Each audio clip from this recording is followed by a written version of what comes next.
but it's obviously from the heart, and I wanted to do this in person with you all, not over a Zoom or Teams, and he's going to film it, and these are intended just for the family here at Project Veritas. This is just for us. I recognize that when you send something out to 60 people, but I'm not going to do that today. So I just wanted to tell you the truth. So I'm going to read this, and I'm going to try my best to, speak from the heart, but I did write these words, and I want to tell you what's going on. So here we go.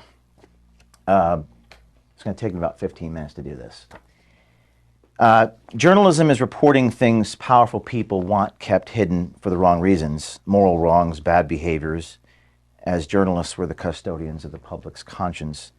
And as we've gone deeper and deeper exposing and illuminating corruption, the lies hidden from public view, the line that separates good and evil becomes more clear. Not just in the institutions we investigate, but within one another.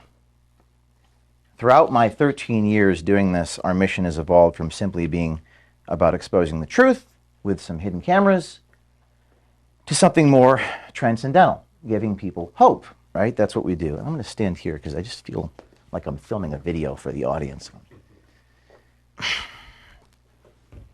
And as we ascended into that higher purpose, which I think we all understand that we have suffered through triumph and disaster along the way in a similar fashion to what I wrote about in my book. The first chapter was called Suffering. So the line that separates good and evil passes not through the states, nor classes, nor political parties, but right through every single human heart, to quote Solzhenitsyn. So that line in the sand becomes more clear the deeper we go in investigating these powerful institutions. So over the last few weeks, I have felt a lot of despair and seen a lot of evil, and felt overcome with various emotions over the last few weeks. You could say I've seen glimpses of heaven and hell, of darkness and light. But what I take away from these is the gratitude that I have for many of you, for most of you. And there is such goodness in so many of you that I have seen, and I am grateful for that. And the generosity and goodwill we have steadily built over the past 13 years with so many people.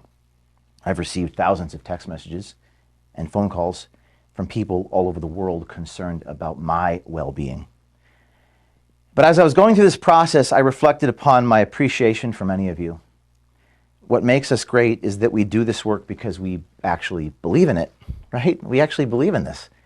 It shocks people that we do, and we have a passion for it, and we have principle. Like I know, we don't sell out. I think that's fair, at least most of us. We have a passion for doing the right thing in a visual way, no matter what. That's what binds us. I know many of you have experienced this despair alongside of me in the last couple weeks. One of you just told me the other day that you'd go work at Walmart at the night shift so that you could do this during the day. That's what one of you said to me. I believe you. Rather than sell out.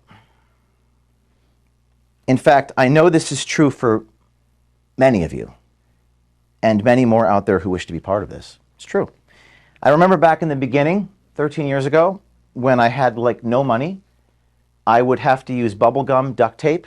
I think you were around during that time. I keep looking at you because I've known you since Andrew Breitbart. And my grandmother's chinchilla, I literally had to place a Project Veritas sticker on a piece of cardboard that I ripped off from my dad's cardboard and stick it to a microphone at Radio Shack because I had no money to buy a flag mic. And this was after experiencing a meteoric high of the acorn story. I was up and I was down. And I was broke again. And I was arrested. And then crashed down to a meteoric low. Back in the carriage house, resorting once again to bubble gum and duct tape to achieve the NPR investigation that took us yet again to a meteoric high. I was so broke that I had to scribble my name and phone numbers on pieces of paper because I had no business cards. And so the saga continues. Back then, there were no employees and no budget. But I felt the same sensation this week. I feel the sensation right now.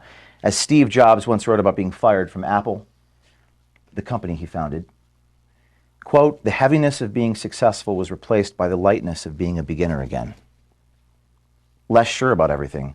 It freed me to enter one of the most creative periods of my life.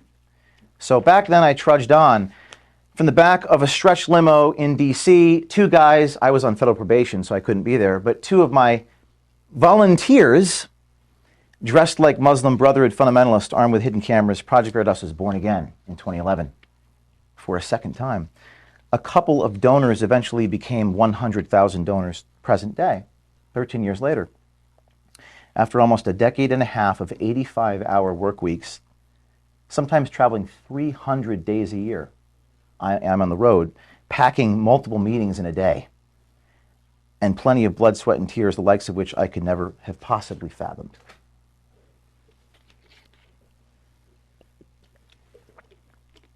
The external threats and pressure inflicted against myself and some of us has been unimaginable. I'm going to summarize them. Handcuffed by the FBI on two separate occasions, 12 years apart, having my phones confiscated and private information leaked to the New York Times, being placed on effective house arrest for 3 years between May of 2010 and May of 2013, being sued dozens of times, being served two separate criminal grand jury subpoenas in New Hampshire in the last 10 years, getting pursued in a high-speed chase by a New Jersey education union official on Interstate 80 in Passaic, deposed many times, suffered through mediation with insurance companies where they had all of our emails. They had everything. But they evidently didn't have anything on me. Getting my home raided by the FBI, having my loved ones put in handcuffs in the hallway, and having our office destroyed by a hurricane, literally a hurricane, which forced us into a temporary workplace before rebuilding and stirred up disgruntled employees, including grievances about me, which I will get to in a minute. The list goes on. Even so, as a former board member told me 10 years ago, Project Veritas will never be stopped from the outside. It will only be because we stopped ourselves, right? I'll get to that too in a minute. Prophetic as it may be, that is exactly where we find ourselves in the situation today.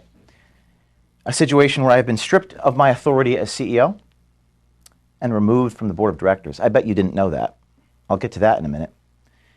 Contrary to what public statements may say. And by the way, I have copies for this. I will not give them to you yet. I will give them to you after I'm done. And there are board minute meetings, which you'll all get a copy of, that read as follows. Quote, James O'Keefe indefinitely suspended as CEO without compensation. February 10th. Yes. Quote, indefinite suspension of James O'Keefe from the board.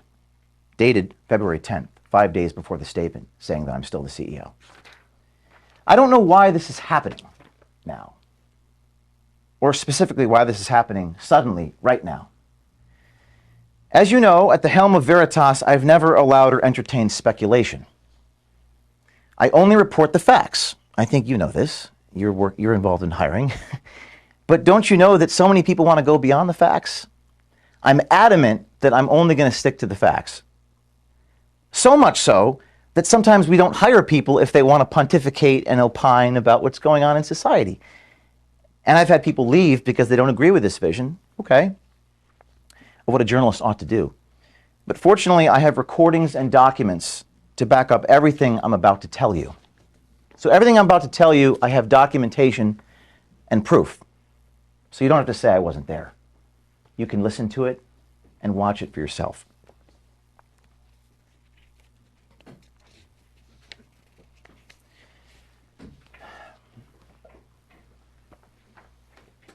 So, I'm about a quarter of the way through here. Bear with me. For the last 13 years, I've been the same person I've always been, probably better than I used to be.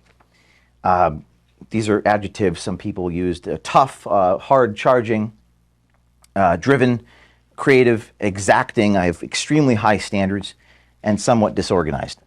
I don't ask you how your Thanksgiving was, okay? Or the names of your siblings, although a good leader probably should. I don't do that. I ask a lot of you, but I don't ever ask you to do anything I haven't myself done and continue to do. I haven't always been the most compassionate leader, and that is admittedly a fault of mine, something I need to work on, But I remember when I was back in the carriage house in the beginning, there was a journalist in the beginning, and he pointed this out to me. So, you need to be more compassionate. Asked me about my life. And it hurt him that I wasn't more compassionate towards him. Personally, I told him it was difficult for me to change myself. But this experience stayed with me, and I always have known this about myself. I've tried to do a better job of that, but the truth is I've been very hurried, very busy, pressed for time every day, trying to pack in so much in a day. I think you all know this in meetings. I'm busy because I'm trying to get so much done in an hour, all the while moving at the speed of light to raise as much money, to hire more people, to take care of you guys in a fundamental way, although I may not be good at communicating the reasons why I am that way. I'm doing as much as I humanly possibly can so I could build this place out and do more. And that's what we did every year, each year since 2010. Growing every year, sometimes doubling our revenue, doubling our impact. I have a chart here, which again, I'm going to hand to you, the chart of the growth every year. I have never slowed down. I recognize that perhaps I should, but number one, there's a trade-off to slowing down. And number two, I need the right leaders around me in order to do that. So along the way, there has been much turnover, replacing people with better people. This was painful to me and to many of you who witnessed it. But that has always been happening since day one. There was turnover 10 years ago when I had to fire a friend from college. Let's just maybe hold off on that until the end. So I'll make sure that everyone has a copy of this. And I don't intend to publish this. This is for you guys internally. I had 10 years ago, I had to fire a friend from Rutgers. That hurt me. It took me months to get over this. I never discussed this. I felt for him, but it was the conflict that ate at me, but I had to do it. See, leadership has a price, and results often come at a human cost. Maybe fewer in this world, present day, are willing to pay that price. Many people want the fruits of leadership, such as its power, results, Twitter followings, secondary effects, but the price of the responsibilities, burdens, trials, hardships, difficult decisions, or just sheer suffering, I don't think people want that. And all through the years, things fundamentally continued on an upward trajectory for this place, albeit turnover. And I'm a hard guy to work for sometimes. We file our annual tax return. A public tax return is required by the IRS. And my compensation is set by an independent board of directors via a compensation committee. 4 times a year, our chief financial officer has submitted company financials to the board. That's every quarter. And our board approves it in quarterly meetings. All 3 members of the C3 were present, and we have subjected both the C3 and the C4 to audits from outside independent accounting agencies each and every year. That happens. That has always been happening. Nothing about how I've conducted myself over the past 13 years has really fundamentally changed. Until now. So what has changed in the last 3 weeks? What has changed? The only thing that has changed is that we broke the biggest story in our organization's history. You know that one I'm talking about? The last week of January, with 50 million views. That broke the record by 10x. Our video became a global phenomenon. It was about Pfizer, and one of the our confrontation video, where he locked me in a pizza restaurant with you, and he smashed the equipment and called the police, that became a phenomenon and was riveting television for our audiences glued to their screens. That was probably one of my favorite things that ever happened. It was just really unbelievable. It was too true to be false and seemingly too false to be true, but it was real. If someone else is here, you can let them in. Hello, come on in. Just giving a few remarks to the team here, so you came at the right moment. So the only thing that changed were these videos. Outlets in India and China covered the story, and our social media exploded like never before. Our employees and board members' Twitter accounts also exploded like never before. Pfizer even put out a non-denial denial, like you always capture these things, where they basically admitted they were albeit they buried this admission in jargon. But it was still an admission. And it was extraordinary that Pfizer responded to us with an admission, not denying that this guy was who he was. What an amazing turn of events. That is the only thing that's changed in 13 years of me being who I am. And then suddenly, an unusual emergency happened just a few days after that. I think we have one more person here, if we could let him in. So suddenly, an unusual, and I'm going to take you through this. I'm going to take you through what happened. Some of you don't know these things. Hello. We're talking about the story we broke. An unusual emergency happened. On Thursday, February 2nd, that's a few days after the Pfizer story, I was informed by an officer of Project Veritas on the phone while en route to the airport that he would resign unless I stepped down as CEO. We've been having a conflict of visions, him and I, over fundraising. Are we in fundraising here? I guess no one from fundraising is here. I don't know. There were tactical disagreements about the boldness of approaches soliciting donations. I was told, and I'm paraphrasing, by asking for X dollars right now, you will prevent 10X dollars down the road. That advice ran contrary to everything I knew to be true in my 13 years of fundraising. But that conflict was even more fundamental and essentially boiled down to this. And my vision, I'm going to paraphrase Howard Rourke, the architect, quote, I don't build in order to have donors. I have donors in order to build. That's what I believed, and I felt like we had a conflict of visions. We don't measure our success only in terms of how much money we bring in. We measure our success in terms of our impact. Remember Acorn? I don't think I raised a single dollar off that. I had a stack of media coverage to the ceiling. We measure our success in terms of what we produce, not just in terms of our wallets. That was a pretty fundamental conflict, I felt. The day prior, I had informed him in front of his colleagues that if he wasn't willing to follow my lead, he'd be shown the door.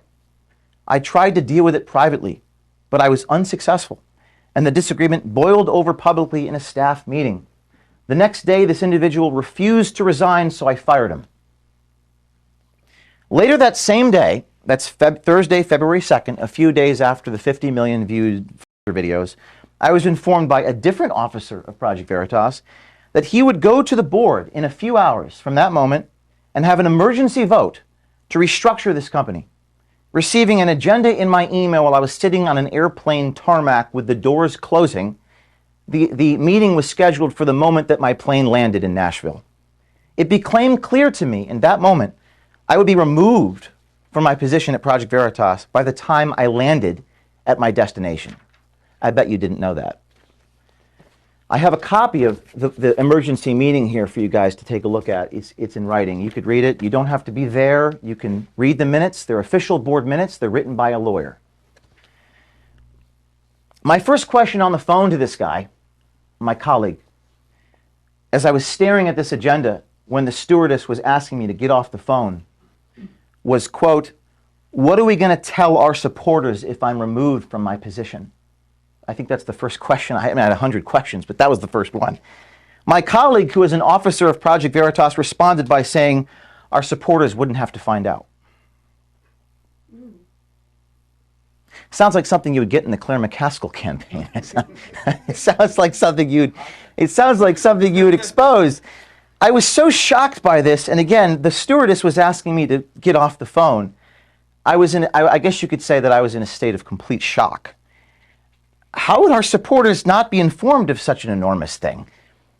It was a lapse in judgment so severe that it was itself a fireable offense to make a statement like that.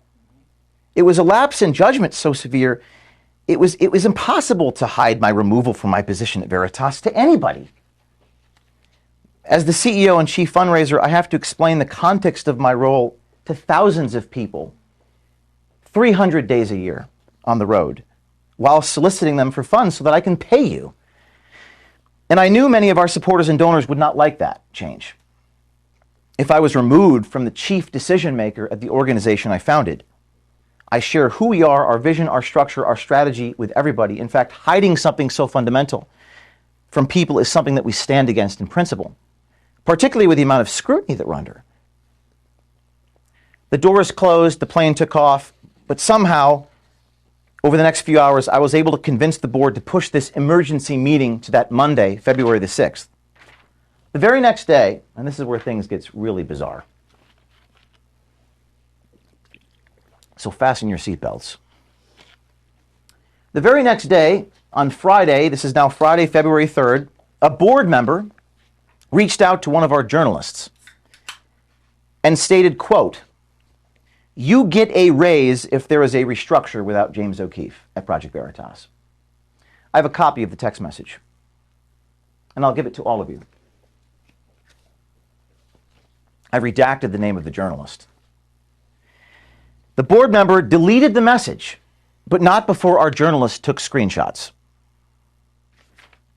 Good job, journalist. Yeah. On Sunday, February 5th, now that's Sunday, 2 days after the Friday, a board member requested my presence at his home. He informed me, quote, "You had nothing to do, James, with this Pfizer story," unquote. Perplexed by this, I took out my iPad and showed him a video of myself confronting the Pfizer executive, which had 11 million views on YouTube. He responded, quote, "But that was after the undercover video had already been done," unquote. I pointed out that the brave journalist, and many of you know who this person is, I'm not going to name anyone, who recorded the interaction was someone that I had to sit down over a year prior, remember, over dinner, for hours, talking off the proverbial ledge, insisting he take the long, arduous road to get the story about Pfizer. And indeed he did. The board member, responding to me saying that, said he did not know that, and admitted that another board member was persuading him to the contrary. In the meeting, we're fast forwarding to Monday, 2 weeks ago, on the 6th, I offered an apology letter to the board for my tone of voice in the office at the leadership meeting the week before, that I intended to also share that apology for my tone of voice with our staff. But the board refused to accept my apology, nor believe that it was sincere. They also did not support my sending it to the staff. I imagine many of you didn't even know that I drafted an apology. Then I was subject to a 6.5-hour listing of grievances, which included taking black cars to meetings. I don't know the significance of the color of the vehicle. And taking a few charter jets over the years to pack multiple PV meetings in a day. One of those jets, I think we had a meeting in New York, Wisconsin, and California in the same day, and it raised $2 million. But the revenue part was omitted. There was also some truly bizarre grievances, including my failure to record audio in one encounter at a bar in upstate New York, and an allegation that I stole a pregnant woman's sandwich in federal court. There were also discussions from a few staffers with donors in the boardroom. Donors were listening to some of this, and some of these were sent directly to donors without my consent. Donors who have no knowledge of my personal life and have no business asking questions about my personal life, about girls I've dated in the past. A fundraising colleague relayed, and again, this is going to start getting really strange, but this board meeting was video recorded. We'll get to that in a minute. A fundraising staffer relayed, quote, "Concerns about my behaviors regarding videos where I, quote, literally chased a Twitter executive around New York." By acclamation from all of you, in 2022, that video about the Twitter chase was one of our most successful videos. But yet, your colleagues in a boardroom were expressing concerns about it. Every board member previously communicated their love of that video, but none pushed back in that moment when the staffer criticized it. Why? The attacks were so severe against me personally in that boardroom, and again, this is all video recorded, and I suggest that you ask for that. I will not provide that to you. The attacks were so severe that one board member asked, quote, "Is there anything James O'Keefe is good at?" That's what your board member said. Oh, and by the way, this meeting was video recorded. I'm going to keep saying that. You may want to ask existing board members if they want to share that entire video with you. I suggest you request the entire 7-hour or so video to see for yourself what actually happened. You don't have to have been there. You simply need to watch the video and hear all of the testimony. After the 6 hours, I was asked what I had to say for myself. I was given about 10 seconds to respond, and then I was dismissed.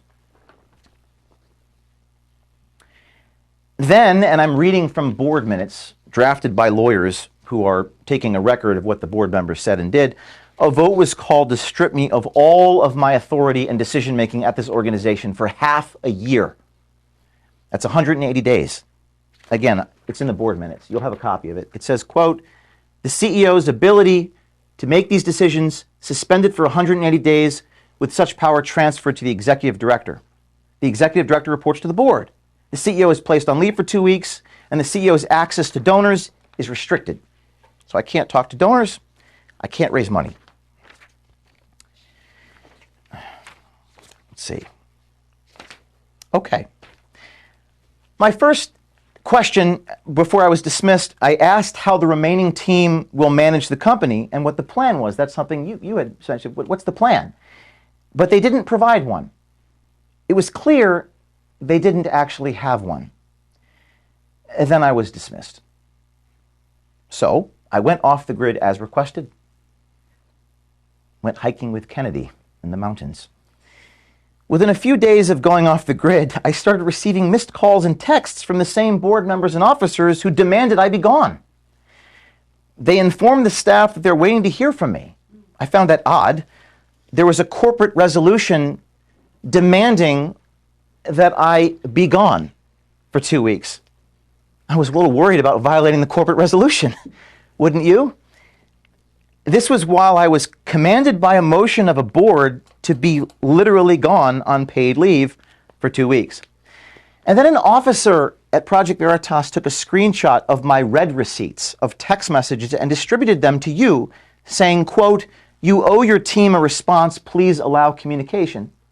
This was during the time when I was required by the board to be gone. Then, it's going to get stranger. Then, and again, I'm going to give you copies of all this. Then, on February 10th, you guys don't know what I'm about to tell you, another board meeting occurred. Again, I'm gone. With the meeting's minutes reflecting that they had indefinitely suspended me from the board. By this time, they had stripped me of all of my authority as CEO. During the time I was on leave, they kicked me off the board.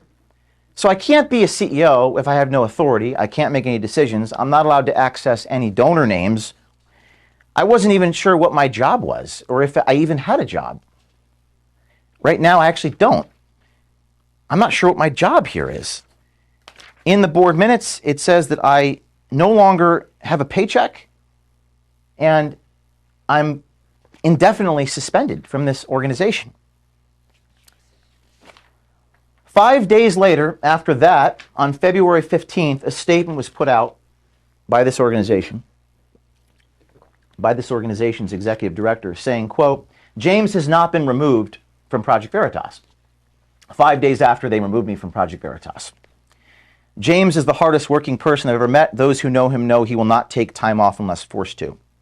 Absent from the statement was the actions of the board to remove me from the board and remove me as CEO. I don't know why they omitted that part. Later on the 15th, the same day, while hiking with Kennedy, Peavy put a statement by quote tweeting a picture of me with him, saying, "There is nothing better than enjoying a well-deserved vacation." That tweet failed to mention that by then I had been removed from the board and indefinitely suspended as CEO. Why didn't they put that part in? This is where things get really messed up.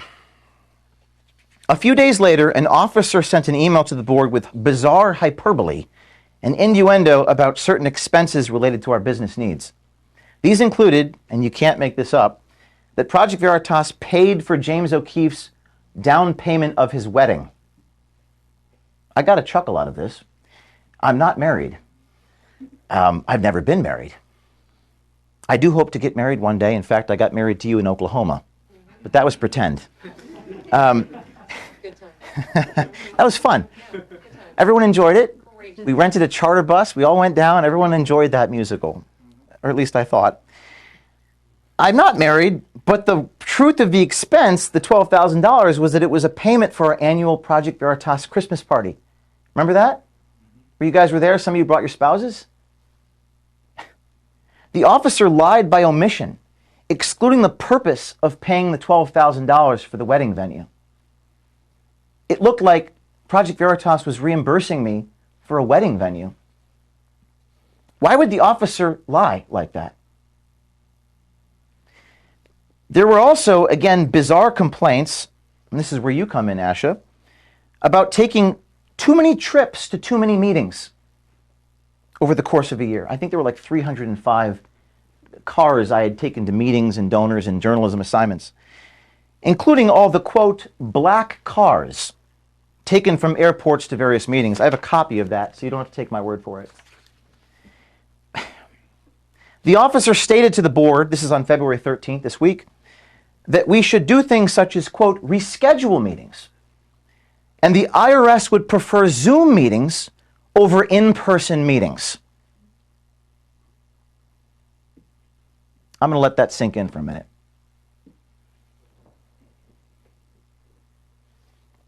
My lawyers got a real laugh out of that one over the last couple of days. And again, I have a copy of these. You can read them for yourselves. The wedding, there's a line item here. It omits the purpose of the expense. It was for a project. You were there. You were dressed in your amazing Christmas clothes. I remember it was beautiful. It was like a Christmas PJ blazer thing you had on. That was that one. You were there. Yeah. It wasn't a wedding. It wasn't a wedding. Thanks for bringing the outfit. It was a great outfit. I remember. That was what I remember from that. And we sang "Oh, What a Beautiful Morning," but it wasn't. I didn't get married. It was a Project Veritas Christmas party. Not that I saw. Our Christmas party this year cost about twice as much. That one was about $12,000. Okay.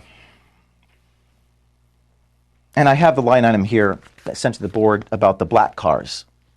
Too many car trips. And by the way, Zoom meetings over in-person meetings is not how you raise money and not how you conduct your journalism. It's hard to get the content over a screen.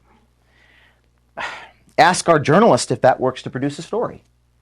In fact, I would maybe ask you guys to ask these guys how you're supposed to do your jobs without taking, quote, black cars around. I don't know how I can do my job here if I can't transport myself around the United States. It actually doesn't make any actual sense, does it?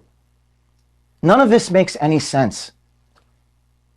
And why is it all happening right now? Those are the questions I have. I don't have answers. You guys are journalists. Maybe you can go find the answers. I don't know. After this series of events, I wrote a letter to the board on February 16th with the proposal. Many of you have not seen this, but this is what I sent to them, which I guess they haven't shared this with you, but I'm going to share it with you now. With a proposal that the board members resign by the end of this past week.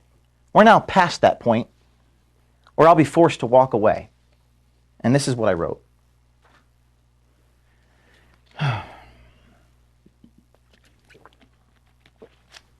Dear board, and I'm not going to provide the whole thing, but I'll provide the meat and potatoes. Over the last 2 weeks, I've carefully followed the board's directive to take a vacation and avoid contacting donors. Of course, donors called me. My phone was being lit up with thousands of phone calls.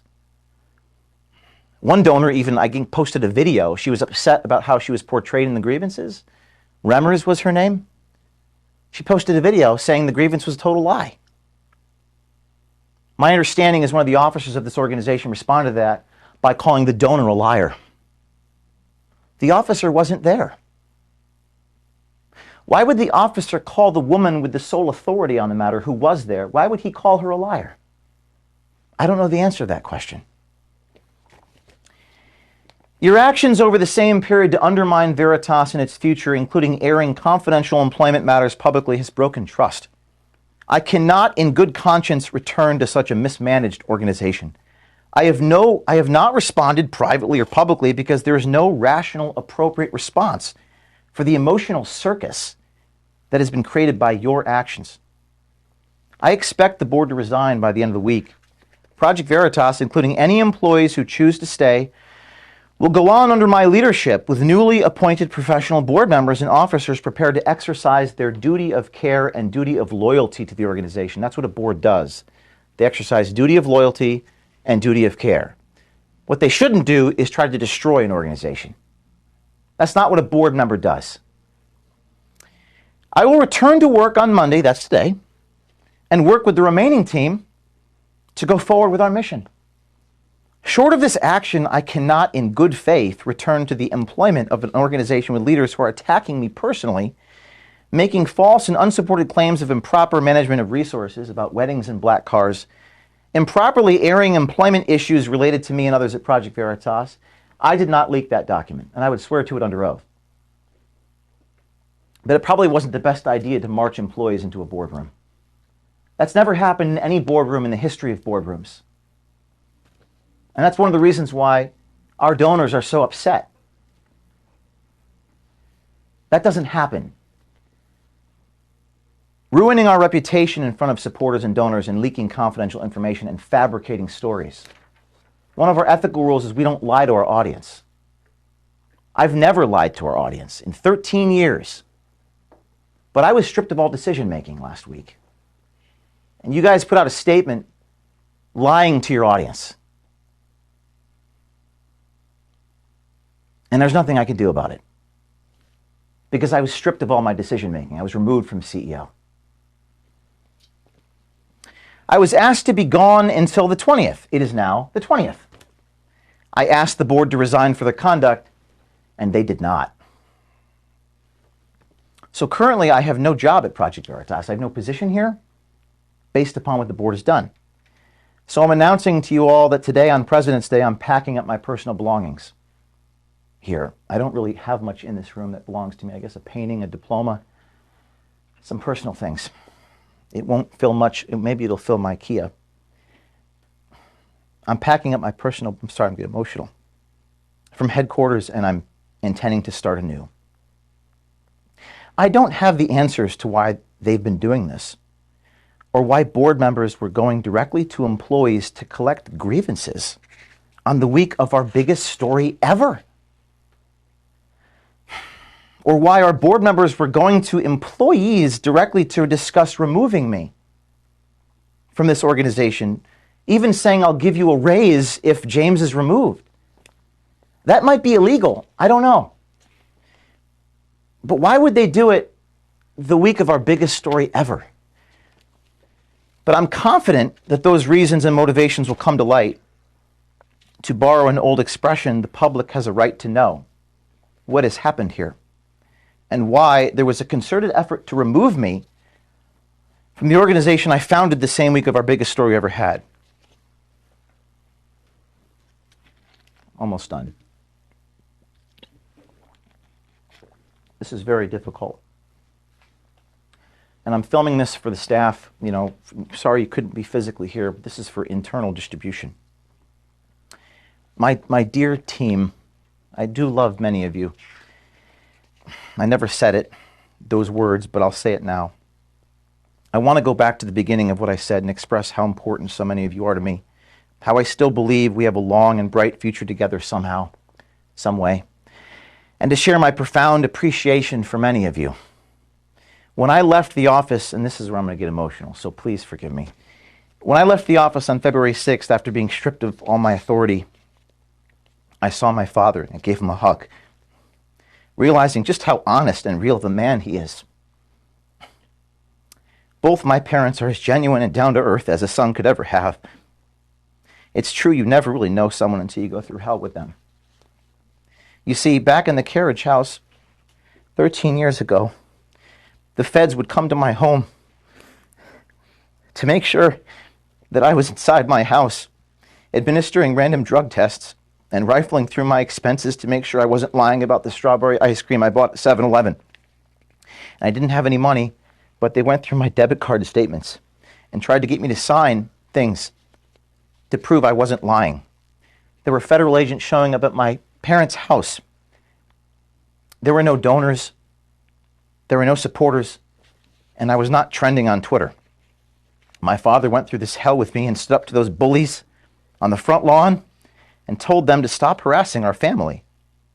And at that point, that's all I had, was him. I was otherwise completely alone. I will never forget that.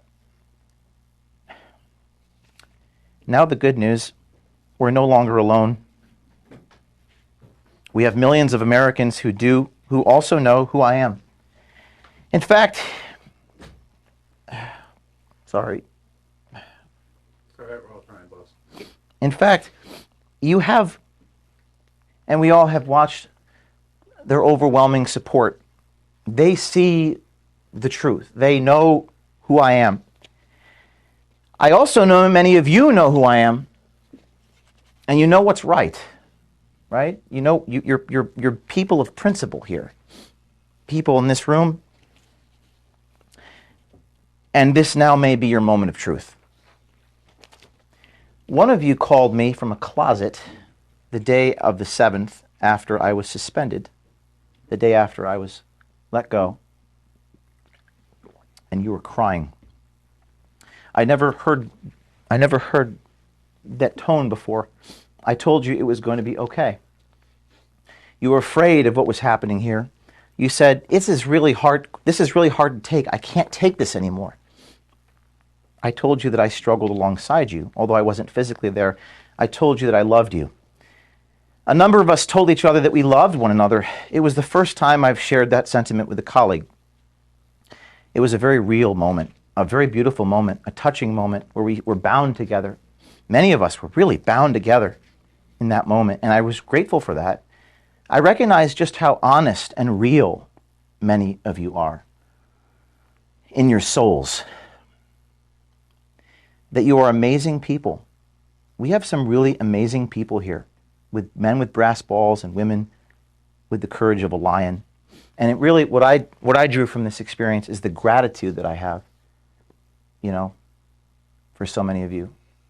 And as I was going through this horrible pain, where I lost 8 pounds and couldn't sleep for 5 days, I was actually overcome with this amazing gratitude. True story. I was really feeling it, and I'm grateful for that, because I've experienced something I never have, because I saw the goodness in many of you that I did not previously see. So I amend the statement that I made in the beginning of this. The statement I made before was, Veritas will never be defeated from the outside, it will only be defeated from the inside.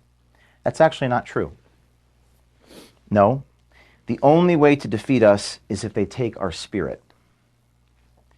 And from the looks of things, many of us remain completely undefeated and unbroken. So, our mission continues on. I'm not done. The mission will perhaps take on a new name, and it may be no longer called Veritas, Project Veritas. I'll need a bunch of people around me, and I'll make sure you know how to find me. And I'll quote when you invited me to New York City and did that little stand-up, how fitting that from Shakespeare, quote, "And this story shall the good man teach his son." We few, we happy few, we band of brothers and sisters. So with that, I'm going to collect my things. I'm going to load them into my car. And I hope to see some of you soon. That's it.